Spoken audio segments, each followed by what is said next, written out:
ನಮ್ಮ ಓಣಿಗೆ ನೀರು ಇಲ್ರಿ 15 ದಿವಸ ಆತ್ರಿ 15 ದಿವಸ ಎಡ್ಡ ನೀರು ಬಿಟ್ಟಾರ್ರಿ ಮತ್ತು ಪಾಯ್ಕಾನ ಭಾಳ ಸಮಸ್ಯೆ ಐತ್ರಿ ಮತ್ತು ಭಾಳ ತೊಂದರೆ ಐತ್ರಿ ನಮ್ಮ ಓಣ್ಯಾಗ ನಾವು ಬಿಟ್ಟು ಒಂದು ದಿವಸ ಬಿಟ್ಟು ನೀರು ತುಂಬೋದಾಗೈತ್ರಿ ಹೆಂಗೆ ಮಾಡ್ತೀರಿ ನೋಡಿ ನಮ್ಮ ಓಣಿಗೆ ನೀರು ಬಿಡ್ತಿರೋ ಹೆಂಗೆ ಮಾಡ್ತಿರೋ ನೀರು ಇಲ್ರಿ ನಮ್ಮ ಓಣ್ಯಾಗ ಈಗ 3 ದಿನ ಆತ್ರಿ ನೀರು ಒಟ್ಟ ನೀರು ಇಲ್ರಿ ಒಂದು ಹನಿ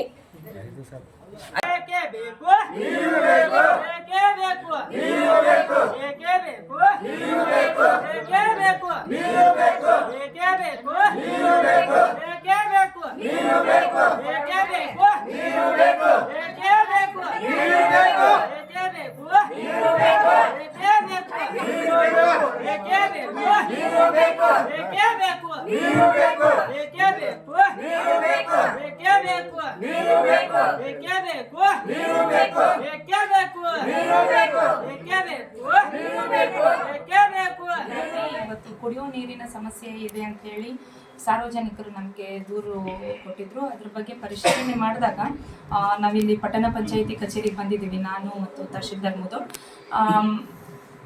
ವಿಷಯ ಏನು ಅಂತಂದರೆ, ಈ 9 ನಂಬರ್ ವಾರ್ಡ್ಗೆ ಮತ್ತು ಲೋಕಾಪುರ್ ಊರಿಗೆ ವರ್ಚಗಲ್ ಕೆರೆಯಿಂದ ನೀರು ಬಹಳಷ್ಟು ವರ್ಷಗಳಿಂದ ನೀರು ಸಪ್ಲೈ ಆಗ್ತದೆ ಅಂತೆ.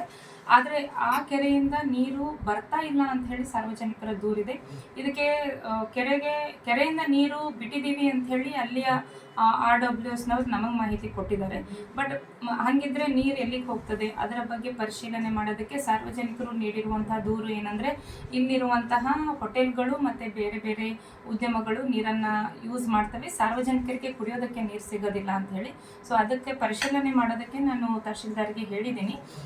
ನಂತರದಲ್ಲಿ ಟೆಂಪ್ರರಿಯಾಗಿ ಈ ವಾರ್ಡ್ ನಂಬರ್ 9ಕ್ಕೆ ಯಾವ ರೀತಿ ಸೊಲ್ಯೂಷನ್ ಮಾಡಬೇಕು ಅಂತೇಳಿ ಪರಿಶೀಲನೆ ಮಾಡಿದಾಗ ಅಲ್ಲಿ ಒಂದು ಬೋರ್ವೆಲ್ ಹೊಡಿಸಿದ್ರೆ ಬಗೆಹರಿತದೆ ಅಂತ ಹೇಳಿ ನಮ್ಮ ಇಂಜಿನಿಯರ್ ಎಲ್ಲ ಮಾಹಿತಿ ಕೊಟ್ಟಿರ್ತಾರೆ. ಸೊ ಅದಕ್ಕೆ ನಾಳೆನೇ ನಮ್ಮ ಚೀಫ್ ಆಫೀಸರ್ ಬೋರ್ವೆಲನ್ನು ಹೊಡಿಸ್ತಾರೆ. ಸೊ ಅದನ್ನು ಬಿಟ್ಟು ವಾಲ್ಮ್ಯಾನನ್ನು ಚೇಂಜ್ ಮಾಡಬೇಕು ಅಂತ ಹೇಳಿ ಇನ್ನೊಂದು ಬೇಡಿಕೆ ಇತ್ತು.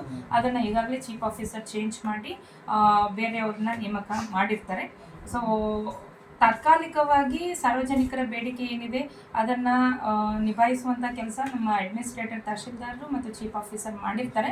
ಅದರ ನಂತರದಲ್ಲಿ ವರ್ಚಗಲ್ ಕೆರೆ ಇದು RWS PRD ವ್ಯಾಪ್ತಿಗೆ ಬರೋದ್ರಿಂದ ನಾನು EO ಮತ್ತು CO ಸಾಹೇಬ್ರ ಜೊತೆಗೆ ಮಾತಾಡಿಕೊಂಡು ಯಾವ ರೀತಿ ಬಗೆಹರಿಸ್ಬೋದು ಇದನ್ನು ಅಂಥೇಳಿ ಪರಿಶೀಲನೆ ಮಾಡ್ತೇವೆ.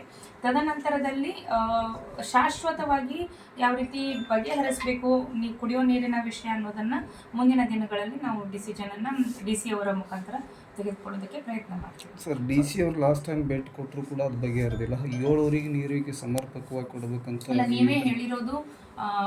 ಅದು ಬಹುಗ್ರಾಮ ಯೋಜನೆ ಅಂತ ಹೇಳಿ, ಬಟ್ ಈಗ ಆಸ್ ಆಫ್ ನಾವು 7 ಗ್ರಾಮಗಳಲ್ಲಿ ಲೋಕಾಪುರ ಊರಿಗೆ ಮಾತ್ರ ಸರಬರಾಜು ಆಗ್ತದೆ ಅಂತ ಹೇಳಿ ಮಾಹಿತಿ ಇರ್ತದೆ.